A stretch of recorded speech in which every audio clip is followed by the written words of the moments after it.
Ya, shalom saudara. Shalom. Ketemu lagi ya. Saudara, yuk kita renungkan sama-sama lagi di Rut pasal yang kedua. Kapan hari kita sudah renungkan Rut pasal yang pertama ya. Itu jadi satu transisi ya. Dari mereka berangkat, Naomi ini berangkat ke Moab dengan harapan dia bakal hidupnya itu naik, bakal lebih enak. Tapi ternyata enggak, dia pulang dengan pahit. Jadi dari harapan kepada hancurnya harapan waktu itu. Tapi kita bisa melihat bagaimana Rut menyertai dia. Ya kan? Rut menyertai Naomi. Bahkan Rut mengeluarkan satu pengakuan iman yang dianggap itu setara dengan pengakuan imannya Abraham. Jadi ini Abraham versi perempuan. Rut ini. Yang menarik, dia ini kan bangsa Moab, ya kan? Bukan bangsa Israel sejati. Bangsa Moab, tapi mau masuk ke dalam ini jemaah Tuhan, umat Tuhan, jadi umat Tuhan. Nah, Naomi waktu kembali mengganti namanya. Jangan panggil aku Naomi lagi, panggil aku Mara, karena Tuhan sudah melakukan yang pahit kepadaku. Ya, hidupnya ini penuh dengan kepahitan. Tapi kita akan lihat di pasal yang kedua ini, saudara. Ya, kita baca sama-sama. Agak panjang dikit, gak apa-apa. Kita baca. Rut bertemu dengan Boas. Naomi itu mempunyai seorang sanak dari pihak suaminya. Ini dibuka dengan satu perkenalan ya. Seorang yang kaya raya dari kaum Elimelek, namanya Boas. Maka Rut, perempuan Moab itu berkata kepada Naomi, biarkanlah aku pergi ke ladang, memungut bulir-bulir jelai di belakang orang yang murah hati kepadaku. Dan saut Naomi kepadanya, pergilah anakku. Pergilah ia, lalu sampai di ladang dan memungut jelai di belakang penyabit-penyabit. Kebetulan ia berada di tanah milik Boas yang berasal dari kaum Elimelek. Lalu datanglah Boas dari Betlehem. Ia berkata kepada penyabit-penyabit itu, Tuhan kiranya menyertai kamu. Jawab mereka kepadanya, Tuhan kiranya memberkati Tuhan. Lalu kata Boas kepada bujangnya yang mengawasi penyabit-penyabit itu, dari manakah perempuan ini? Bujang yang mengawasi penyabit-penyabit itu menjawab, dia adalah seorang perempuan Moab. Dia pulang bersama-sama dengan Naomi dari daerah Moab. Tadi ia berkata, izinkanlah kiranya aku memungut dan mengumpulkan jelai dari antara berkas-berkas jelai ini di belakang penyabit-penyabit. Begitulah ia datang dan terus sibuk dari pagi sampai sekarang dan seketika pun ia tidak berhenti. Sesudah itu berkatalah Boas kepada Rut, dengarlah dahulu anakku, tidak usah engkau pergi memungut jelai ke ladang lain, dan tidak usah juga engkau pergi dari sini. Tetapi tetaplah dekat pengerja-pengerjaku perempuan. Lihat saja ke ladang yang sedang disabit orang itu. Ikutilah perempuan-perempuan itu dari belakang. Sebab aku telah memesankan kepada pengerja-pengerja lelaki, jangan mengganggu engkau. Jika engkau haus, pergilah ke tempayan-tempayan dan minumlah air yang dicedok oleh pengerja-pengerja itu. Lalu sujudlah Rut menyembah dengan mukanya sampai ke tanah dan berkata kepadanya, mengapakah aku mendapat belas kasihan daripadamu, sehingga Tuhan memperhatikan aku, padahal aku ini seorang asing.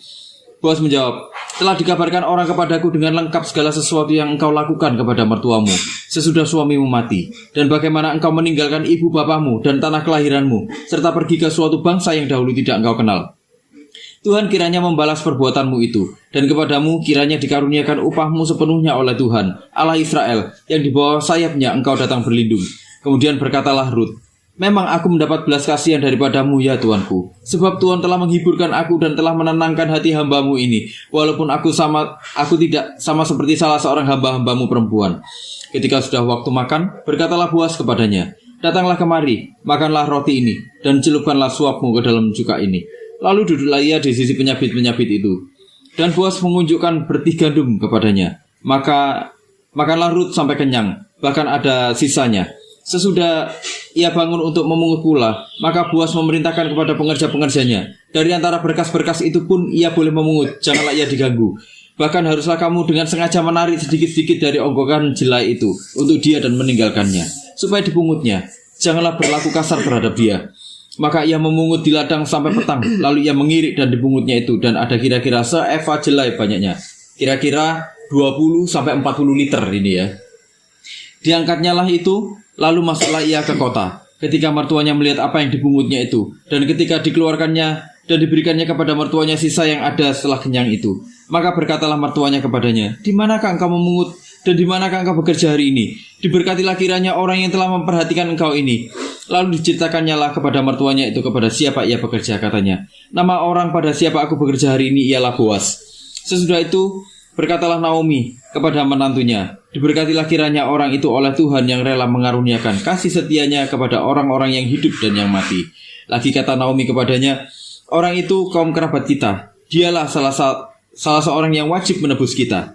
Lalu kata Rut, perempuan Moab itu, lagi pula ia berkata kepadaku, tetaplah dekat pengerja-pengerjaku sampai mereka menyelesaikan seluruh penyabitan ladangku. Lalu berkatalah Naomi kepada Rut menantunya, ya anakku, sebaiknya engkau keluar bersama-sama bekerja dengan pengerja-pengerjanya perempuan, supaya engkau jangan disusahi orang di ladang lain. Demikianlah Rut tetap dekat pada pengerja-pengerja perempuan Boas untuk memungut sampai musim menuai jelai dan musim menuai gandum telah berakhir. Dan sesudah itu ia tinggal pada mertuanya. Nah saudara, jadi ini kisah, kalau saudara lihat nanti, ini adalah satu jembatan. Jadi dari hidup yang hancur, pahit, ini adalah satu jembatan nanti kepada penebusan dan pemulihan. 4 pasal dalam kitab Rut itu akan menunjukkan kepada kita betapa indahnya apa yang Tuhan kerjakan di dalam kehidupan umatnya. Sekalipun bahkan kita nggak melihat mujizat yang spektakuler akan terjadi di sini. Kita nggak akan mengharapkan di sini ada air menjadi anggur. Kita nggak akan lihat di sini ada orang berjalan di air. Kita nggak akan lihat ada tiba-tiba burung puyuh datang terus bisa dimakan, atau mana turun tiba-tiba bisa dimakan, atau tiba-tiba rotinya itu nggak habis-habis. Kita nggak akan lihat perkara-perkara yang luar biasa seperti itu. Kita semuanya akan melihat hal-hal yang natural terjadi setiap hari, sama seperti yang kita alami setiap hari, ya kan? Yang kita alami ini natural, bener nggak, saudara? Kita kerja, ya kan? Kita cari uang, ya toh? Kita kerja keras, kadang-kadang ditipu orang, bener ya? Kadang dikecewakan orang. Secara kebetulan dibilang, Rut ada di ladangnya Boas. Nah, sebenarnya ada hukum, ya, kalau kita pelajari di Imamat, ada satu hukum yang oleh Tuhan itu dimasukkan ya dalam kehidupan orang Israel, bahwa orang miskin itu pasti ada di tengah-tengahmu. Orang yang kesusahan itu pasti ada, baik itu orang Israel, baik itu orang asing, itu pasti ada. Makanya apa yang sudah kamu tuai, misalnya gandum ini ya dituai, atau buah-buahan, itu harus ada yang, kalau ada yang masih tersisa, gak boleh diambil. Kenapa? Karena itu jatahnya orang-orang yang kesusahan, supaya mereka tetap bisa makan, supaya mereka tetap bisa hidup. Hebat ya Tuhan itu ya. Bagaimana Tuhan itu mengatur orang-orang bahkan yang kesusahan pun sebenarnya Tuhan itu pelihara, saudara.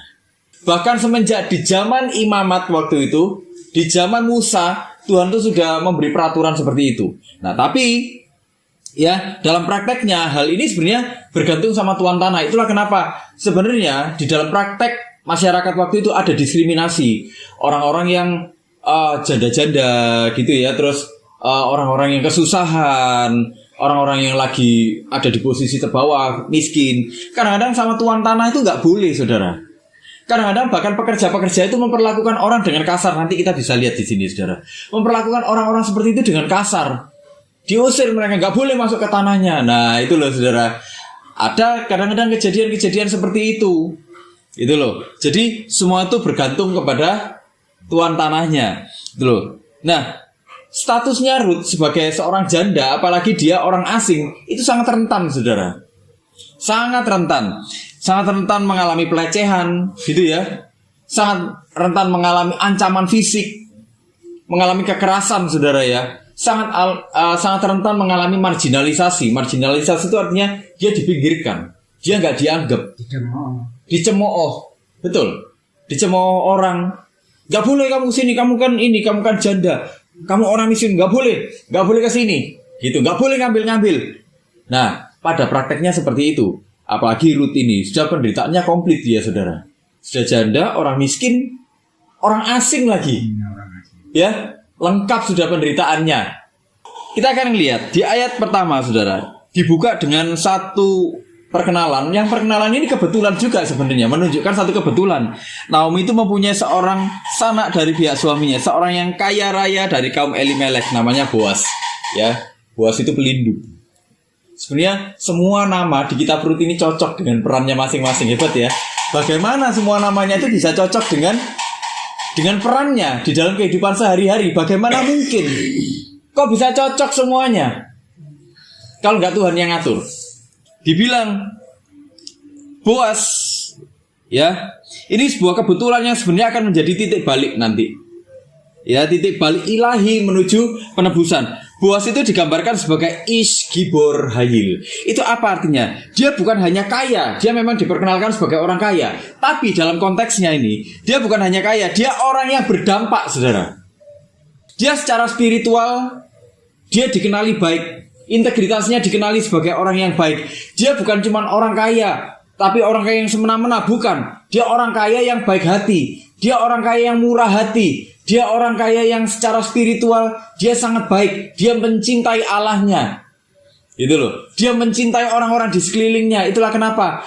Kalau saudara lihat bagaimana dia datang, Tuhan memberkati kalian semua. Orang-orang bilang, Tuhan juga memberkati engkau Tuanku. Gitu ya. Jadi orang-orang mengenali dengan baik spiritualitasnya dia. Mengenali dengan baik karakternya Boas. Itulah kenapa tindakannya itu istilahnya itu beresonansi atau terdengar dengan nyaring di seluruh Bethlehem. Dia ini orang kaya yang hebat, dia orang kaya yang baik. Dia bukan cuman kaya, tapi dia luar biasa, jempolan dia. Gitu ya. Nah, dia punya otoritas di Bethlehem. Dia punya integritas moral yang menonjol. Gitu ya. Nah, disinilah Boas akan menjadi jalur transformasi. Gitu. Dia di sini diperkenalkan sebagai kunci nanti. Ruth dan juga Naomi itu akan lewat sini. Setelah lewat dari sini, nanti akan ada pemulihan gitu ya. Diceritakan seperti itu. Nah, saudara, kita akan melihat dari kehancuran itu akan menuju kepada pemulihan keluarga. Jadi saudara kalau lihat ya, bagaimana Alkitab itu sejak dari awal itu menempatkan keluarga itu dalam satu posisi yang penting. Kalau di penciptaan kita melihat bagaimana keluarga itu membentuk satu masyarakat. Kalau kita kepingin masyarakat yang baik, kita harus memiliki keluarga yang baik. Kalau kita ingin menghasilkan masyarakat yang berintegritas, kita harus menghasilkan keluarga yang integritas, yang punya integritas juga. Hidup di dalam keluarga yang integritas. Kenapa? Karena gambaran masyarakat itu adalah cerminan dari sebuah keluarga. Ya, kalau keluarga ini isinya ekstremis semua, masyarakatnya juga ekstremis, saudara. Gitu. Kenapa? Karena keluarga itu akan mendidik anak-anaknya dengan nilai-nilai yang diyakininya. Nah itu loh. Jadi kalau saudara perhatikan uraian saya waktu di Kejadian, bagaimana Tuhan itu membentuk keluarga. Maksud Tuhan lewat keluarga, masyarakat yang pertama kali, saudara akan mengerti mengapa Tuhan menginginkan ada nilai-nilai, ada keserupaan, kesegambaran dengan Tuhan di dalam sebuah keluarga. Disitulah damai sejahtera itu akan mengalir. Kalau di dalam keluarga ini ada damai sejahtera, masyarakat juga akan mengalami damai sejahtera. Kenapa? Karena outputnya nanti damai sejahtera gitu loh, saudara ya. Kalau keluarganya resek ya sudah, masyarakatnya ikut juga gitu loh. Tapi kita akan melihat di sini bagaimana keluarga ini nanti, saudara, akan menghasilkan apa? Ini jadi nenek moyangnya Daud. Daud jadi nenek moyangnya siapa? Mesias. Gitu ya. Kalau kita lihat di Matius. Nah, di ayat ketiga, saya akan langsung masuk ke ayat ketiga. Pergilah ia, lalu sampai di ladang dan memungut jelai di belakang penyabit-penyabit. Ini, kebetulan ia berada di tanah milik Boas yang berasal dari kaum Elimelek. Jadi Boas sudah diperkenalkan, kemudian Ruth bilang, kebetulan loh. Ruth kok pergi ke sana?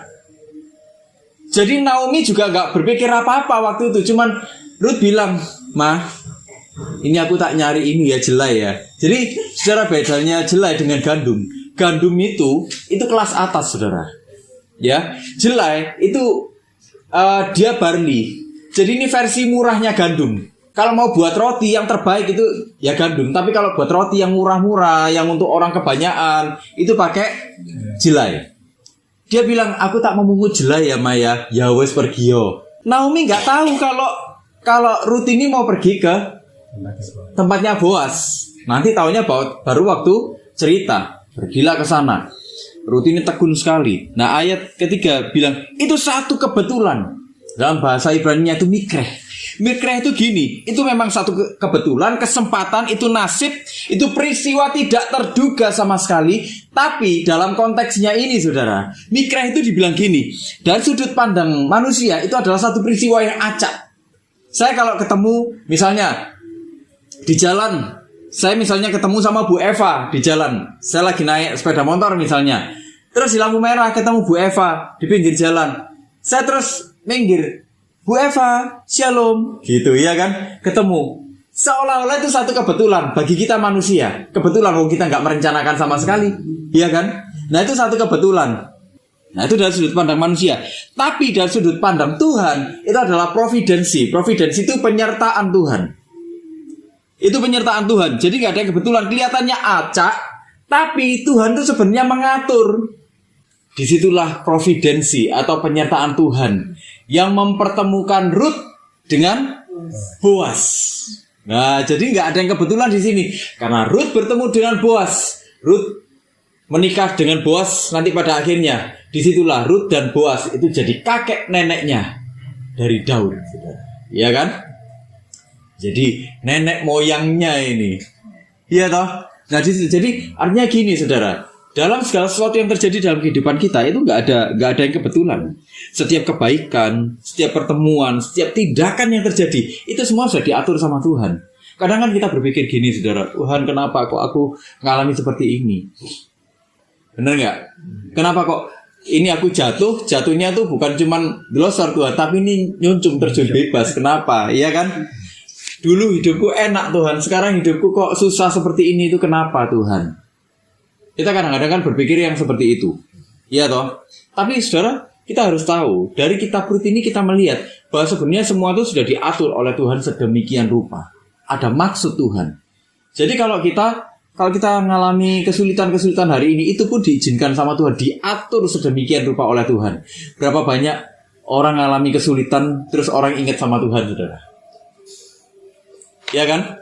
Orang itu kan waktu sudah mengalami kesulitan, ada di titik terendah, dia baru menyadari kalau ternyata dirinya terbatas, ya kan? Kalau dia terbatas, dia iya ya, aku butuh sesuatu yang di luar batas, sesuatu yang kemampuannya di luar diriku, yang lebih besar dari diriku.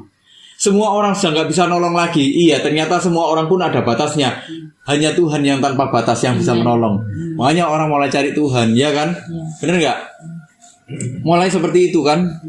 Nah itulah kenapa makanya kita jangan tersinggung, saudara, kalau kita tuh diproses sama Tuhan hari ini, gitu loh ya. Tapi sama seperti kalau kita renungkan di Rut pasal yang pertama, semua diatur sama Tuhan. Itulah kenapa Naomi akhirnya harus pulang.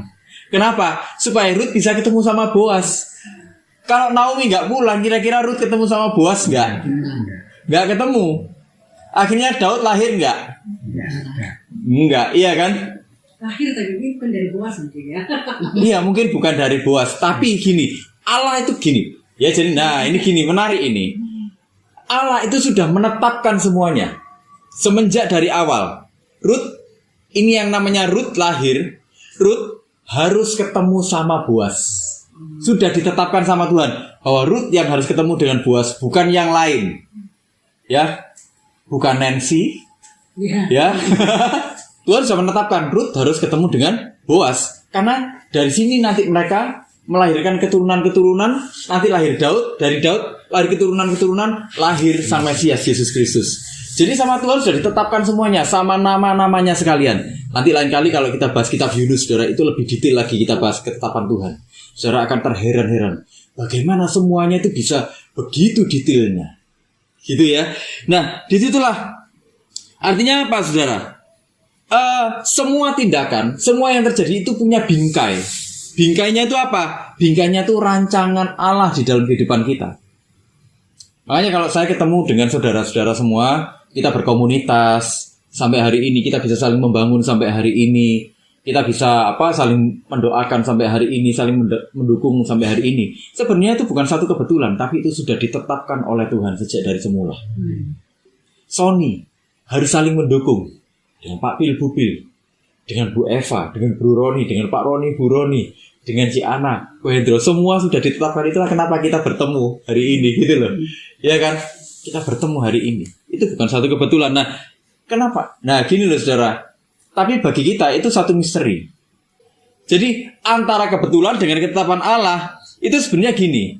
Missing link-nya itu ada di sini. Manusia itu nggak maha tahu. Gitu loh. Manusia itu nggak maha tahu, tapi Tuhan itu maha tahu. Itulah kenapa Tuhan waktu menetapkan segala sesuatunya sebelum semuanya ada, saudara. Sejak kekekalan Tuhan menetapkan segala sesuatunya. Di dalam pandangannya Tuhan, semua itu sudah selesai. Nggak ada lagi yang dimodifikasi.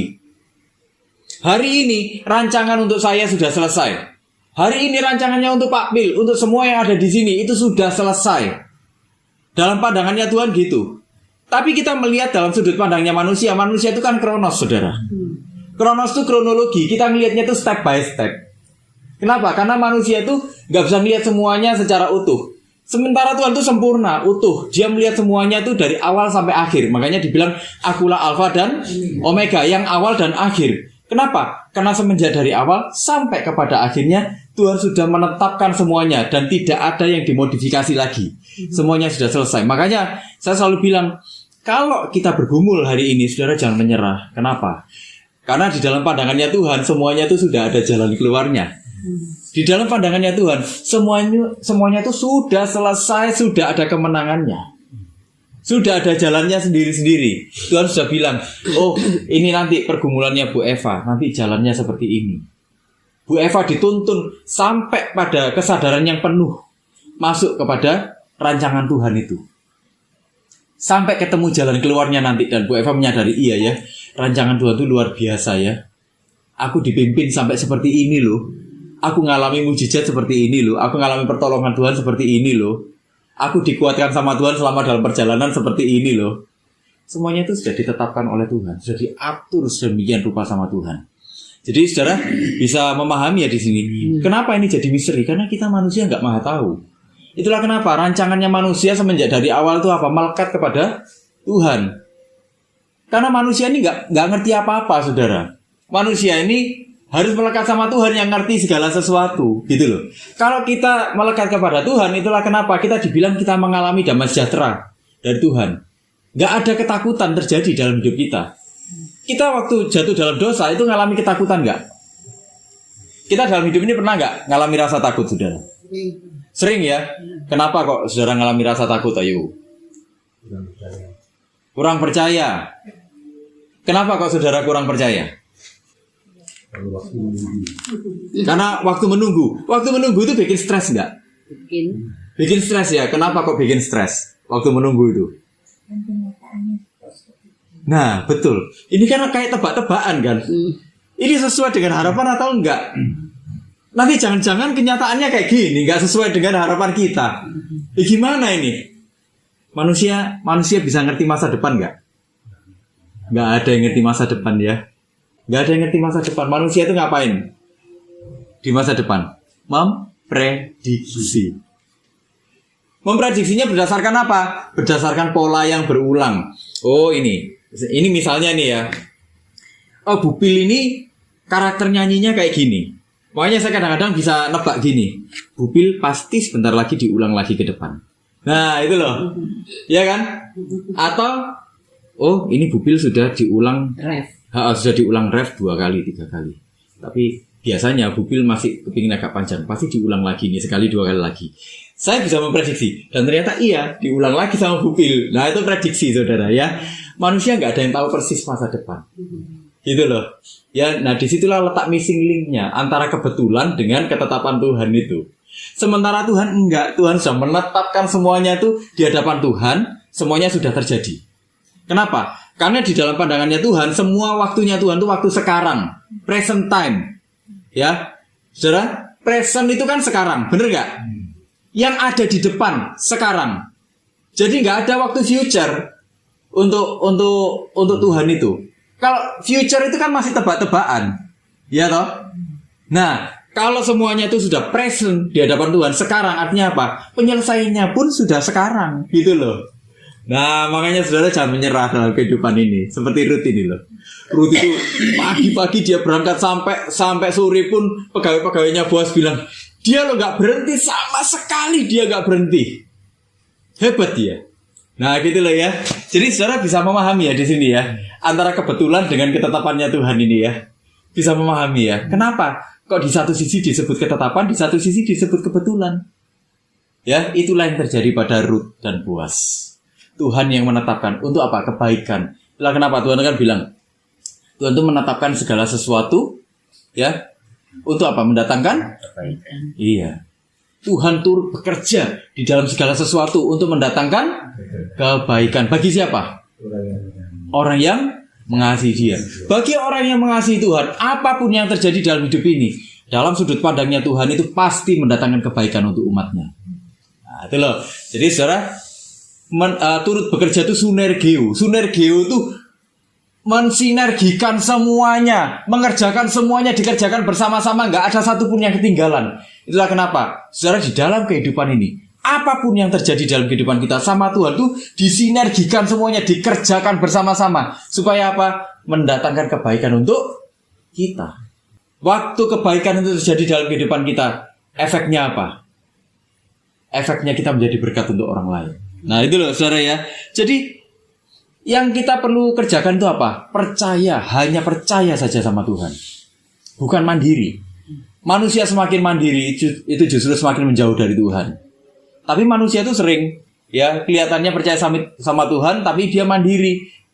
Buktinya apa? Kalau doa ngatur-ngatur Tuhan. Iya toh? Enggak. Tuhan kalau bisa kayak gini loh. Kalau enggak aku enggak mau lagi berdoa. Kalau enggak aku enggak mau lagi datang sama Tuhan. Tuhan kan bilang gini ya, terserah kamu nak. Itu hidupmu nak. Tapi aku ingin kamu kembali sama aku nak. Tapi kalau kamu mau kayak gitu, terserah kamu nak. Wes, gitu loh. Tak enteni kapan balikmu, sak balikmu. Kan gitu ya toh? Nah itulah. Nah dari situlah saudara, kalau kita memahami hal ini seperti apa yang dipahami oleh Naomi, ya saudara, Naomi akan memahami ini nanti di ayat 20 saudara ya. Dibilang gini di ayat 20, sesudah itu berkatalah Naomi kepada menantunya, diberkatilah kiranya orang itu oleh Tuhan yang rela mengaruniakan kasih setianya kepada orang-orang yang hidup dan yang mati. Lalu kata Naomi kepadanya, orang itu kaum kerabat kita, dialah salah seorang yang wajib menebus kita. Naomi dari yang hidupnya pahit, kemudian dia tiba-tiba ngelihat harapan saudara. Tiba-tiba dia ngelihat harapan, kenapa? Karena dia ngelihat ada perbuatan yang semuanya itu sinkron. Nah itu loh. Waktu Allah itu turut bekerja di dalam segala sesuatu untuk mendatangkan kebaikan. Waktu dia mensinergikan semuanya, bekerja bersama-sama, gak ada satupun yang ketinggalan di alam semesta ini saudara. Apa yang terjadi? Ada tindakan yang sinkron semuanya. Loh, kok bisa tiba-tiba kamu ketemu sama Boas? Loh, kok bisa tiba-tiba kamu dapat apa? Jelai ini segitu banyaknya. Bayangkan itu kira-kira 20 sampai 40 liter saudara. Belum lagi bonus makanannya yang dibawa untuk dimakan, dibawa pulang. Kok bisa kamu? Dia mulai melihat ada harapan. Dia mulai melihat bagaimana semuanya itu terjadi sinkron, semuanya kebaikan demi kebaikan. Nah itu loh saudara. Kalau kita lihat ya saudara ya, kalau kita mau merenungkan kebaikan Tuhan, kita bersyukur. Kita pasti melihat hidup kita ini sebenarnya sinkron kok. Kadang-kadang bahkan sinkron dengan kejatuhannya kita loh saudara. Kok kita ngalami ujian seperti ini, kenapa? Kadang-kadang kalau kita lihat dari sudut pandangnya Tuhan, pada akhirnya kita ngomong gini, iya ya, sinkron ya dengan kebaikannya Tuhan, dengan apa yang Tuhan sedang kerjakan dalam hidupnya kita. Gitu loh. Jadi kita ini jangan kesusu gondok saudara. Jangan kesusu menyerah dengan kehidupan ini. Karena Tuhan gak pernah menyerah dengan kehidupan kita. Ya kan? Kenapa? Karena sejak dari awal Tuhan sudah menetapkan kehidupan kita kok, langkah-langkah kita kok. Tuhan turut bekerja. Tuhan mensinergikan semuanya. Ya, untuk mendatangkan kebaikan. Bagi siapa? Orang-orang yang mengasihi Tuhan. Kita baru bisa melihat bahwa semuanya itu kebaikan. Kenapa? Karena kita mengasihi Tuhan. Kalau kita nggak mengasihi Tuhan, mata kita nggak tertuju kepada Tuhan, apapun yang Tuhan kerjakan, kita selalu akan ngomong kurang, dan kurang. Bahkan orang-orang yang berlimpah-limpah dengan keuangan, dengan finansial, dengan yang kita bilang itu berkat materi, itu nggak akan pernah merasa cukup. Dia tidur di ranjang yang mahal, tapi dia nggak pernah tidur nyenyak. Dia punya uang yang banyak, tapi berkurang sedikit dia stres. Ya bener nggak? Saya kadang ketemu sama orang-orang yang kayak gitu, saudara. Yang dia cerita, itu waktu dia ngalami kesulitan, ini uangnya sebenarnya masih banyak ini, saudara.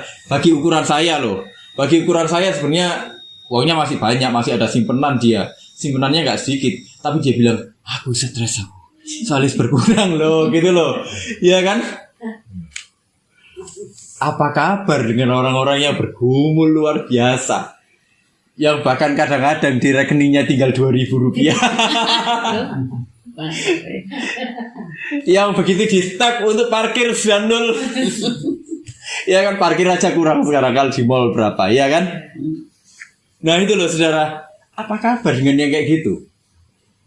Tapi saudara bisa lihat, Naomi mulai melihat ada satu pola harapan terjadi. Pola kebaikan mulai terjadi, itulah kenapa harapannya mulai tumbuh. Ya kan, Naomi mulai membingkai lagi semuanya. Ini semua terjadi karena karya ilahi. Wah gitu, karena karya ilahi. Dari hidupku yang pahit, aku mulai melihat ada harapan lagi. Ada pengharapan di dalam Allah yang hidup. Itulah kenapa, saudara, di ayat ke-20 waktu dibilang ada belas kasihan. Belas kasihan itu hesed. Hesed itu apa? Ya, hesed itu dalam konteks ini bukan hanya sekedar perasaan, tapi ada perilaku sosial yang tampak, yang itu berdampak. Naomi lihat apa? Ada perlindungan, ada pemberian, dan ada loyalitas. Bayangkan, Boaz sampai bilang gini, nak, kamu jangan pergi kemana-mana, dah kamu ngambil di sini aja. Mungkin dia mulai tertarik dengan Ruth. Waktu diceritain sama orang-orang, itu loh, perempuan Moab, perempuan asing itu yang bersama-sama dengan Naomi. Dia mulai tertarik, lihat, wah hebat ya dia ya. Dia orang yang berbakti, dia orang yang apa, orang yang bagaimana. Dia tetap membela mertuanya. Dia tetap setia dengan mertuanya. Mungkin dia mulai tertarik, gitu ya. Tapi itu juga dipakai sama Tuhan, perasaan-perasaan seperti itu. Dibilang, kamu jangan kemana-mana ya, kamu tetap di sini aja ya. Karena Boaz sangat menyadari, kalau kamu ke tempat lain, jangan-jangan kamu nanti dilecehkan. Jangan-jangan kamu akan mengalami kekerasan. Di sini aja aku akan melindungi kamu. Wah, saudara mulai bisa nangkep ya benang merahnya di sini ya, saudara ya. Mulai bisa nangkep ya betapa indahnya kitab Rut ini. Mulai dia bilang, ayo nak makan sini. Ayo kamu makan ke sini. Makan bareng sama dia. Bahkan Boaz bilang gini, nanti kalau kamu ini ya, yang lagi menua ini, sengaja jatuhkan pelan-pelan, jatuhkan dikit-dikit supaya dia bisa ngambil lebih banyak. Jadi Boaz ini gini, dia mengasihi, melakukan tindakan kasih itu bukan ada pada standar minimum yang ditetapkan di imamat, tapi dia memberi lebih. Kenapa? Karena memang hatinya penuh kasih. Oh, lihat saudara, dia mungkin mulai tertarik, dan itu pun dipakai oleh Tuhan. Dia mulai melakukan tindakan kasih, dan tindakan kasihnya ini mulai memberikan harapan untuk Naomi, saudara. Saudara lihat ya, ininya ya, urut-urutannya, betapa indahnya ya. Dan semuanya itu campur tangannya Tuhan. Bukan terjadi begitu saja. Bisa nggak? Boaz gini, biarlah dia ngambil gitu, biar aja lah. Yes, kan ada hukum kayak gitu, biar aja. Tapi ya, kalau bisa itu gandumnya itu jangan dijatuh-jatuhkan. Awas ya kalau sampai gandum itu sampai jatuh-jatuh banyak ya, rugi aku nanti. Gak gitu kan dia. Nah itu saudara mulai lihat di sini. Nah ujaran ini saudara, ujaran ini sebenarnya menunjukkan ada estetika, ada keindahan dalam seluruh Alkitab. Khususnya dalam kitab Rut ini. Dari sini saya ingin ngomong gini, tindakan ini selain ketetapan Tuhan itu membawa keindahan dalam kehidupan kita. Di satu sisi, dari sudut pandang manusia saya, saudara, ya, tindakan itu mempunyai bobot yang lebih daripada sekedar kata-kata. Itulah kenapa Matius 5 ayat 16 kan bilang gini, hendaklah terangmu bercahaya di depan semua orang, supaya apa? Mereka melihat apa, saudara? Mereka melihat perbuatanmu. Apa supaya mereka melihat teologimu? Apa supaya mereka melihat doktrin-doktrin yang engkau anut? Supaya mereka melihat karunia-karuniamu? Enggak kan? Supaya mereka melihat perbuatanmu yang baik. Lalu mereka memuliakan Bapa di surga. Kita harus melihat di sini. Kalau Tuhan itu mengerjakan segala sesuatunya, ya kan? Mengerjakan segala sesuatunya, itu pasti mendatangkan harapan. Dari sudut pandang manusia saya ingin ngomong gini, saudara, apapun yang kita lakukan, perbuatan-perbuatan yang kita lakukan, perbuatan-perbuatan yang berdasarkan kasih, yang berdampak, itu akan menumbuhkan harapan untuk orang lain. Saya kadang itu nggak bisa bantu orang lebih gitu ya. Saya tuh kadang-kadang karena kemampuan saya memang terbatas. Saya kadang-kadang meluangkan waktu gitu ya. Yuk kita ngobrol-ngobrol yuk. Ayo kita sharing-sharing. Ada orang butuh sharing kayak gitu ya. Bisa nggak sharing? Oke. Yuk kita ngobrol yuk. Kadang-kadang hal-hal seperti itu ngasih kekuatan. Saya memang mungkin nggak bisa bantu yang bagaimana. Tapi waktu orang didengarkan. Waktu orang itu pada akhirnya dia bisa menata lagi pikirannya. Orang jadi kuat lagi, saudara. Saya kadang-kadang cuma ngomong, ayo, jangan patah semangat. Ayo kamu pasti bisa. Ayo Tuhan menyertai kamu loh. Ayo aku berdoa yuk untuk kamu yuk. Ayo kita doa sama-sama yuk. Dan saudara tahu, doa yang sederhana itu ternyata memberi kekuatan yang luar biasa. Kadang-kadang orang itu kan berpikirnya muluk-muluk kan. Doa harus yang ini, yang sampai terjadi mujizat loh. Yang melakukan mujizat itu bukan kita, saudara. Tuhan yang melakukan mujizat. Kita tuh cuma berdoa. Siapa kita mau melakukan mujizat gitu loh, ya kan? Loh kadang-kadang saya itu loh, saudara. Kadang-kadang gini loh. Saya pernah suatu saat pelayanan, saudara ya. Endingnya itu saya digerakkan Tuhan untuk altar call. Saudara, ada yang sakit nggak? Gitu. Waktu itu saya pelayanan di luar kota. Saudara, ada yang sakit? Saudara, kalau ada yang sakit, pegang bagian tubuhmu yang sakit. Saya cuma gitu aja. Saya cuma digerakkan Tuhan aja untuk berdoa. Di dalam nama Tuhan Yesus, saya cuma bilang, di dalam nama Tuhan Yesus, hari ini, detik ini juga, bagian tubuhmu yang sakit Tuhan jamah dan Tuhan sembuhkan. Sudah selesai, cuma itu aja saya doanya. Gak doa yang sampai manifest, enggak, saudara.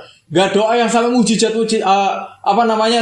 saya bernubuat, saudara, Tuhan bilang gini, ini ada yang sakit, begini. Enggak, saudara. Saya cuma detik ini juga, saudara, yang kau jamah itu disembuhkan. Saudara tahu, waktu pulang ada yang bilang sama saya, Pak Sony, tangan kiri saya itu nggak bisa diangkat sama sekali.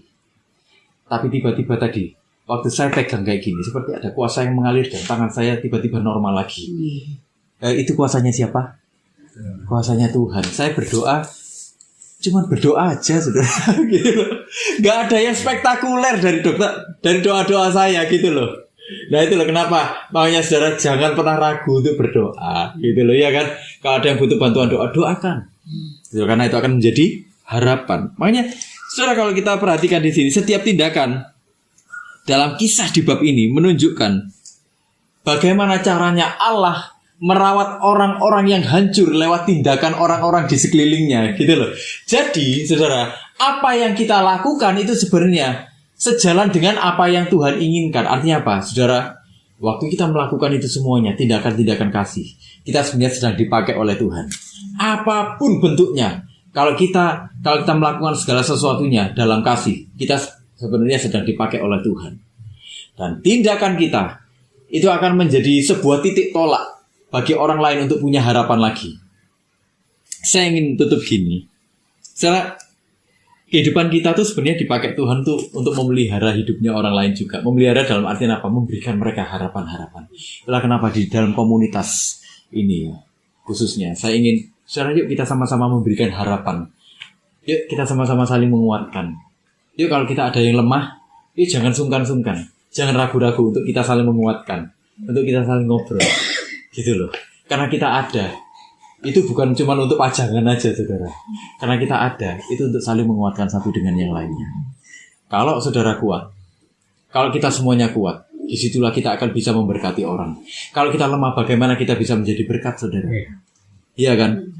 Disitulah prinsipnya. Pribadi yang sehat, komunitas yang sehat, itu akan memberkati masyarakat menjadi sehat. Itulah, saudara ya. Itulah kenapa saya selalu berdoa. Saya selalu mengajak saudara, yuk kita sama-sama berdoa. Yuk, apa yang kita bisa lakukan sama-sama untuk memberkati. Apa yang kita bisa lakukan sama-sama itu jadi berkat bagi sekeliling kita. Yuk kita sama-sama berdoa. How sweet